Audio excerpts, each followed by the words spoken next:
Hello, CK. Thank you so much for joining the personal branding series that I run on my blog.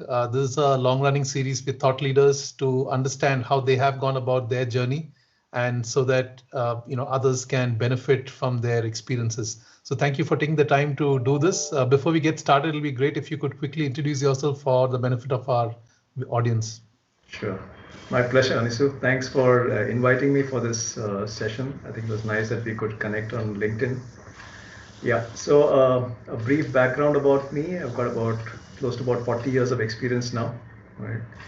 A lot of it was in the corporate sector. So I've handled a variety of leadership roles. Uh, Close to 28 years in the corporate sector, worked with a company called Modi Xerox for 16 years, where I worked my way up from an area sales manager to an executive director. Then another 7 years in the telecom sector, CEO with Airtel Broadband in Bangalore 20 years ago, and then in Reliance Communication in Bombay. And my last stint was with a US-based recruitment firm called Manpower, heading 8 business verticals.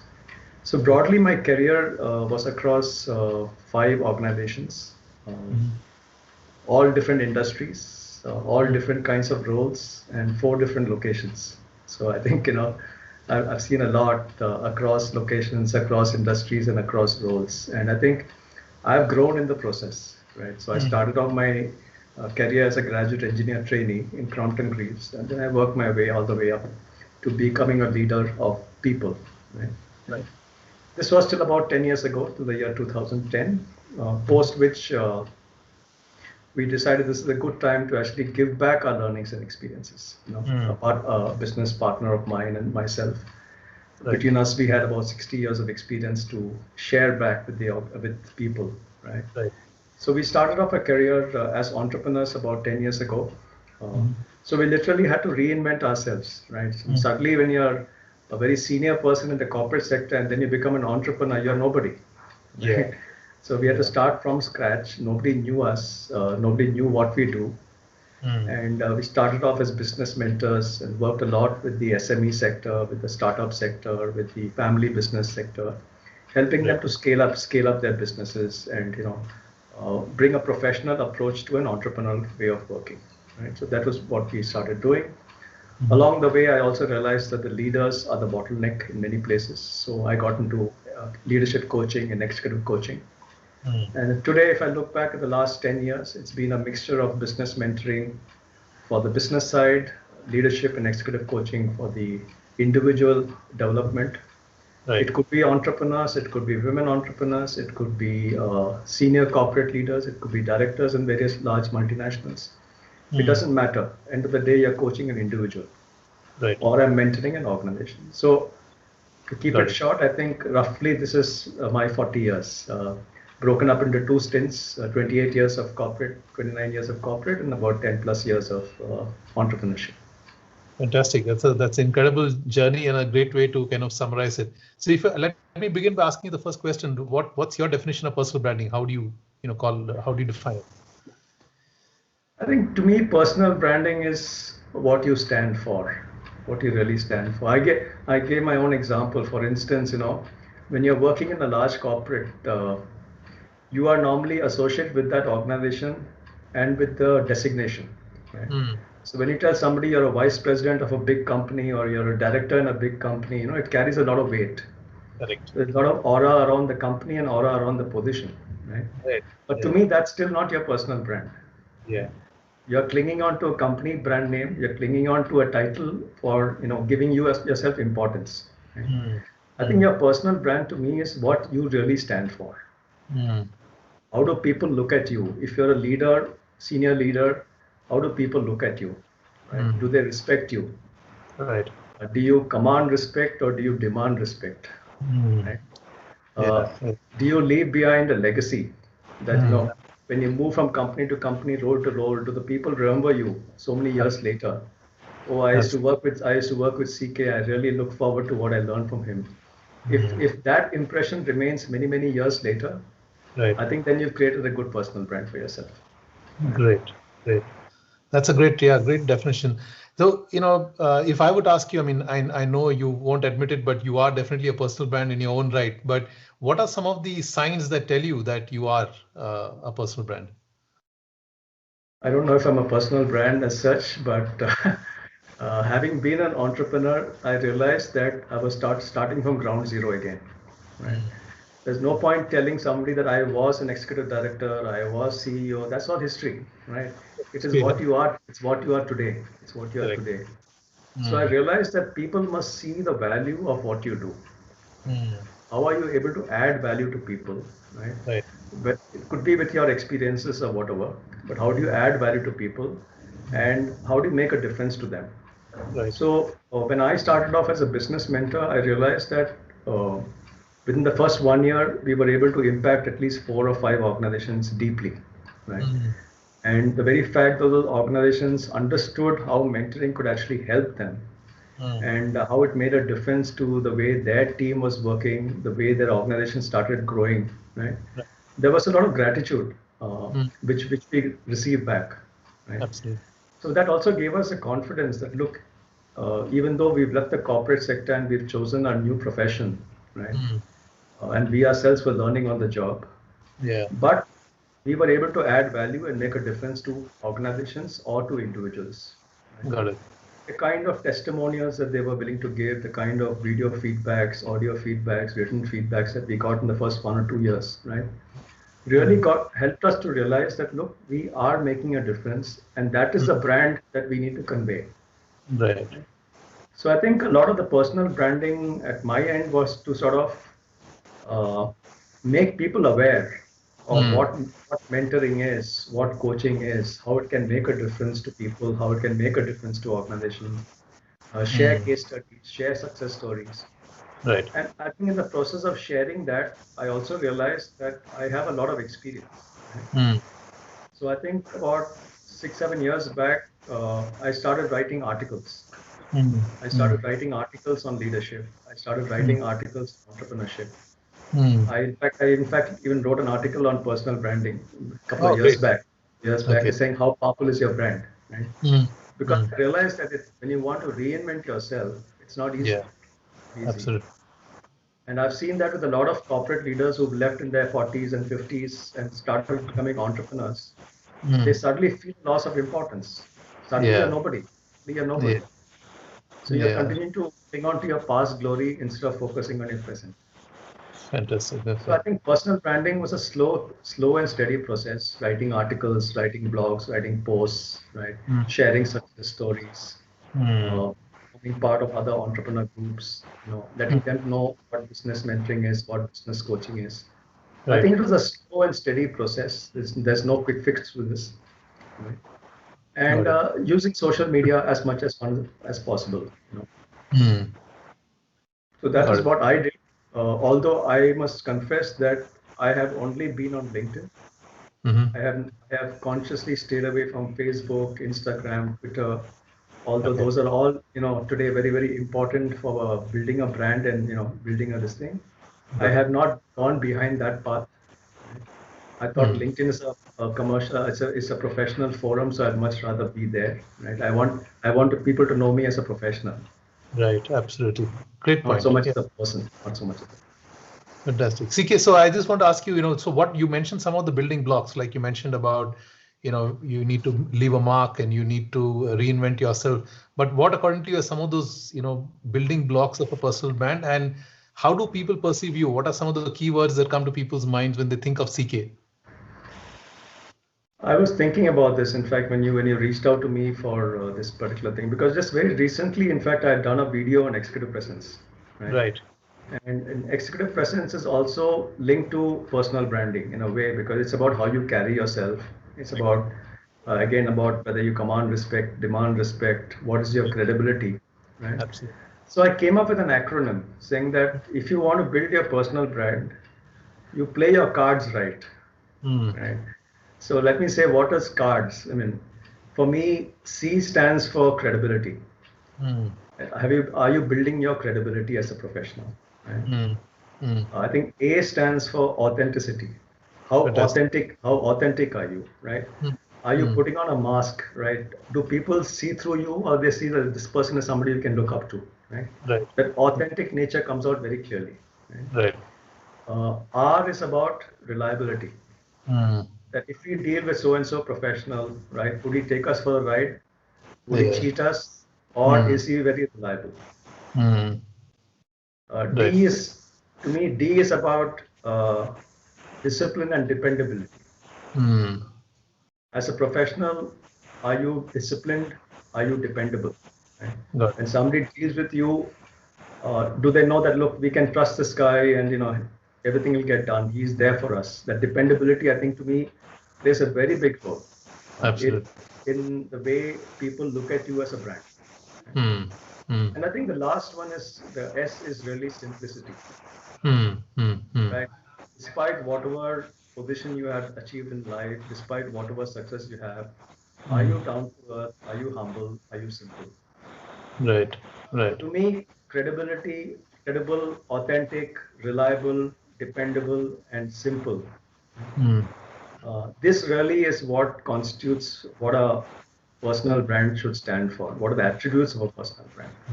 Fantastic. And how do, like, the second part of the question is about what are some of the keywords that come to people's minds when they think of CK as a personal brand? Without sounding boastful, I think most of them. I think in the last 10 years, I've managed credibility. I think I've managed to be very authentic. People know that I'm very, very genuine, right? Reliability, definitely, yes. Going by what feedback my clients have always talked about, right? Dependability, very much. Clients, in fact, I have clients who come back from 6 years back, 7 years back, 8 years back, because this is the impression that they had. Okay? Right. But just this morning, in fact, I've just finalized a coaching deal for a client in Hyderabad, and this is somebody who I had worked with about 8 years ago, Okay. in the early stage of my career, 2000, when I started as an entrepreneur, right? Right. And he said, when I was looking for a coach for my leaders, I could only think of your name, Right. right? So I think that is the credibility and dependability. Okay. Got it. And I think the last one is that, cut your ego. Be Mm. simple, be humble, be down to earth. People really appreciate that. And I think Right. that goes a long way in building a personal. Got it. Fantastic. And if I could ask you to, reflect on your journey, and if there were some signs that told you, yes, I'm doing this right in terms of personal branding, or there are some things which I need to make course corrections on. So what are some of those signs that you got while you were engaging with people, when you went through your career, when you went through your entrepreneurial journey? If I look back at my corporate career, I think there was always a level of respect for me as a professional, Mm. right? So that obviously told me that I was doing something right. Mm. Even now, people who worked with me 20 years back, 15 years back, still have very high regards for me, right? Right. As a Right. professional, as a professional. Right. So that obviously told me that I was on the right track. Mm. But as an entrepreneur, I had to reestablish all that all over again. Got it. The very fact that people are coming back to me after 8 years, 6 years, 5 years, right? Right. Many of my clients are actually repeat clients, and they Mm. come back after a couple of years, right? Mm. Which Mm. means the Mm. first impression has lasted with me. Got it. So those have told me that I'm on the right track, right? Right. Where I needed to course correct was that, I'm a bit stubborn, in the sense that a lot of people advise me that I should get onto Facebook and get onto Instagram. I should present there, and I said, no, I'm not interested.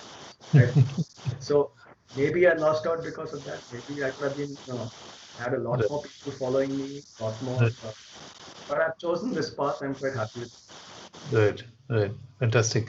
So CK, while you went through your journey, so there have been obviously a lot of challenges and struggles that you faced to build your personal brand. So if you can just share a couple of examples of what some of those struggles are and how did you go about overcoming them? What techniques did you use?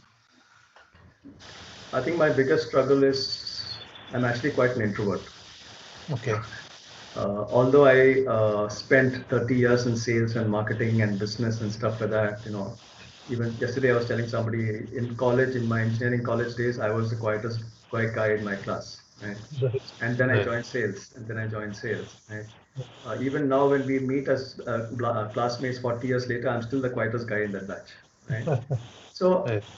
if I go for a typical networking event, I would always be quiet. I would not be the center of attention. I would not be sort of having people around me. Right. So my normal nature was to be low profile, Mm. right? But I realized that as an entrepreneur, as a solo entrepreneur, Right. the only way you can get clients, the only way you can get business is by letting people know who you are and Mm. what you do and what are you good at, right? Correct. Yeah. So in a way, I think the initial struggle was, how do I start projecting myself? Mm. Mm. Mm. So slowly, I think after the first year, when we started getting client testimonials, etc., I started sharing that. Mm. Then I started writing a few articles on leadership, and then I realized that I like writing, right? Mm. Because Mm. writing was a way of expressing all my experiences and Okay. sharing my experiences. Yeah. A Yeah. couple of people told me I should write a book, and I said, look, I'm not interested in writing a book, but I'm okay writing short articles. I'm okay Yes. with it. Right. Yeah. So I think it's a constant evolution, right? Mm. Uh, then I slowly realized that one has to project oneself. People don't Mm. know what you do and what you're good at, then how will Mm. you reach out? Right? Correct. You'll be one among many entrepreneurs out there in the market.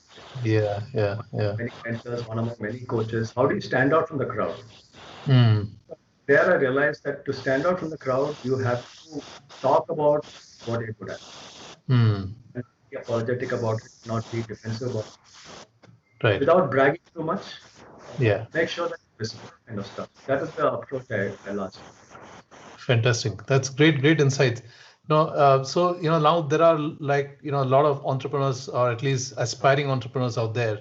So what's your advice and what do you recommend for people who want to start building their personal brand and they don't know where to start? So what's the starting point according to you? I have been dealing with a lot of entrepreneurs in the last 10 years because being a mentor and a coach myself, right? Mm. I have seen at very close quarters the kind of struggles that they go through, right? Many of them go through the same struggles that I went through when I started my journey. Right. So I was always able to share, this is what I think you should be doing, try more of this, get more visible, Mm. try and share more stuff on LinkedIn. LinkedIn is a professional forum. The people who are interested in what you write will like what you write. The Right. people who are not interested will not care. It's okay, right? Yeah. Yeah. So I've been encouraging a lot of people to start posting articles, Mm. posting short article blogs, short posts on LinkedIn about their work, Mm. about their niche, and Mm. how they are going to stand out, right? Because if they don't do that, they're not going to get very far. Got it. The second thing which I started recently during the lockdown, actually again happened by accident, was that when the lockdown happened in the month of March, I had a news channel from Kerala who had some interaction with when I went in January for an entrepreneurial summit there. Mhm. She reached out to me saying that this COVID is struck now. A lot of entrepreneurs are going to get affected. Mm. Could you share a video with me on what advice or tips you would like to give to entrepreneurs? Right. Right. Till then I'd not made a video at all. I'd only been Right. writing articles and blogs. So I took my phone and tried my hand at making a video. It was obviously a very amateur, scrappy effort. Right. Right. But she liked the content and actually published it on the news channels in multiple languages. Right. Okay. So that was my starting point of making videos. Mm. Then I had another Vadhwani Foundation, which is an entrepreneurial ecosystem. They Mm. reached out to me saying that, can you make out some videos for entrepreneurship? Mm. So I realized that that also is a good medium, right? Mm. Not everybody reads articles, not everybody watches videos, but if you've got different kinds of ways of communicating, it would obviously make a difference. So it could be that some people like reading articles, some people like podcasts, some people like videos. And so I encourage entrepreneurs also saying that experiment with different mediums and see what works for you. Right? Got it. If your product or service is the kind of thing that will appeal to people on Facebook, Instagram, Twitter, please be there. Right. So I have some of my clients who are entrepreneurs but not good at projecting themselves. So Mm. they are lot more active now on Facebook and Twitter and Instagram and getting a lot of visibility there. For Mm. them, LinkedIn may not be the right forum, right? Correct. So I think Right. as professionals, we need to figure out through trial and error Mm. which are the right ways of the right medium that can work for you. Right? Got it. so that you gradually are able to increase your visibility, have more people starting to follow you, more people getting interested in what you are actually doing, right? Right. And one last advice I give to all entrepreneurs is that do not fight your battle alone. Mm. Your personal brand will only get built up when you start networking. I think networking is a very critical element. Choose the right networks where you Right. can connect like-minded people. Yeah. And here again, I was not a natural networker, but despite that, I got into a network about 3 years ago. Right. I left it left it after 2 years. But I'm saying that in those 2 years, I realized that there's a lot of power in networking. Right. Because it's not just about, it's about hundreds of people getting to know you and you getting to know them. Right? Right. So I coined the term called V-commerce.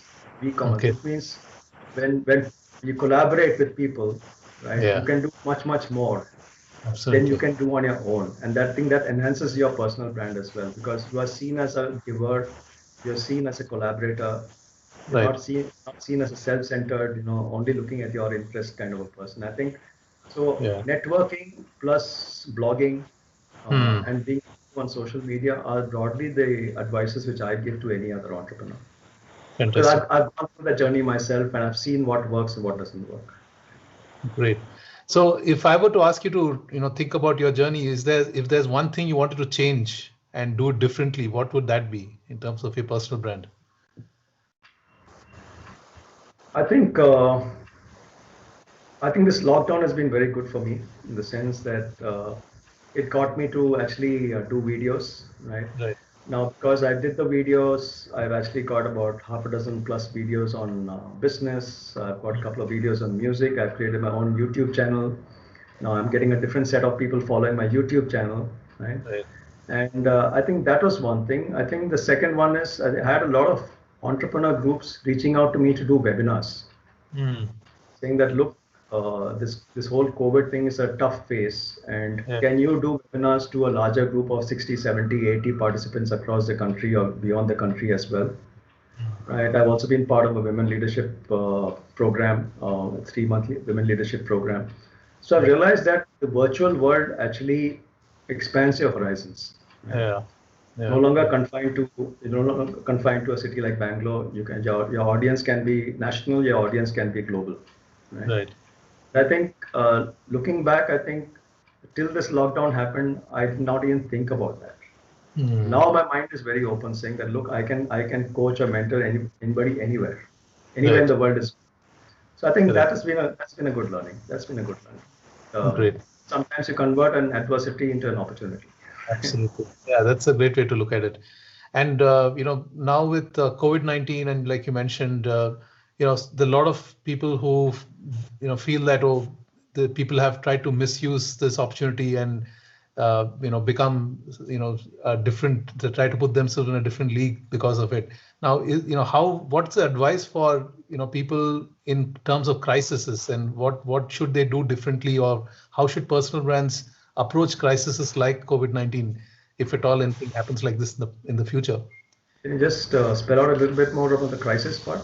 No, so what I meant was, with COVID-19 and the fact that it has disrupted how we do Yeah. things, there have been cases where a lot of brands have tried to benefit from it, and therefore their brands have got impacted. Now, how should personal brands be thinking about their own conduct in this kind of a scenario, or in future when the crisis like this happens? I think to a large extent, I would again go back to the cards, right? Right. Right. Crisis or no crisis, the way you approach the client, the way you approach the market, the credibility with which you go, how Right. authentic you are, how reliable you are, how dependable you are, I think people will see through that, right? Yeah. If you're trying to take advantage of a crisis, people will see through it, and I think that will kill your brand, right? The repeat clients, the word of mouth, the kind of damage that can happen is much more. So it's not worth it. There will always be fly-by-night operators. There'll always be people looking for shortcuts, but I think that's not sustainable. That's not sustainable. Okay. And any names that come to your mind? Couple of names whom you look up to as personal brands, and what are some of their characteristics? I think if I look back at the corporate sector, Since I've worked a lot in the corporate sector, although I've not worked in those organizations, I think definitely somebody like Azim Premji from Wipro, right? I think he stands out. He stands out as somebody who is so humble, so down to earth, so philanthropic, right? He's willing to give a lot of his wealth out to other causes, and not just focusing on profit, profit, profit. I mean, profit is not a dirty word, but if the focus is only on profit and exploiting the system to grow, then it's not good. So I think he comes across as a very balanced, ethical, value-driven kind of person. A lot of people respect Narayan Murthy as well, but I mean that's a kind of a mixed bag. That's from the world of corporate, right? If I look at the world of sports, I think I've always been a big fan of quiet leadership. Right? I've been a quiet leader myself, right? And I think we saw it recently in the cricket series in Australia. I had very, very high respect for Rahane, for Pujara, right? I think they came from the old school of, following certain values and being down to earth, being humble, right? Not going around broadcasting that I'm the best in the world and stuff like that. So I think, to me, I think humility and simplicity are things which I look up to. However successful a person is, if they can remain simple and humble, I think that's a huge plus. Absolutely. That's a great point. And as we wrap up, CK, wanted to ask you, is there one recipe for you have, or mantra which you use for personal branding success? Apart from the cards acronym which you have, but is there one line which sums up your personal branding recipe? I would say be consistent. Be consistent. For instance, I'm only on LinkedIn, but I make it a point to be on LinkedIn every day. More than half my business comes through connections, contacts, collaborations which have happened through LinkedIn, right? So I don't think there's a single day where I have missed out that, right? Now, there's no point being active for one day, then going to sleep for 1 week and then coming back again. So I think consistent is very important. Second thing I think is to figure out what's working for you, what's not working for you. In the earlier days, when I used to put out a post and I find that the very few views or very few likes, I used to get disappointed. Now it doesn't affect me. I'm sharing what I want to share. If somebody likes it, great. If somebody doesn't like it, it's okay. Right? So I think it's about you also changing your viewpoint, saying that, look, I am doing something to share my knowledge. Those who want to benefit from it will benefit from it. Those who are not having benefit from it is fine. Somebody keeps on telling me that no, when you're making a video, it should not be more than 4 minutes. I have struggled to make a video in 4 minutes. All my videos have been 8 to 9 minutes. And I said, look, if the rule is 4 minutes, I am going for 8 minutes. Those who have time for 8 minutes, good for them. Those who don't have time, can't help it, right? So I think over a period of time, you figure out that you do what you're convinced about. Right, absolutely. And don't just follow the herd, right? Just because somebody has told you this is the rule, so you follow the rule. I think as an entrepreneur, we have to be able to, challenge assumptions, create our own rules. Some of it will work, some of it will not work, and that's okay. That's a part of the learning and learning as you go along. Got it.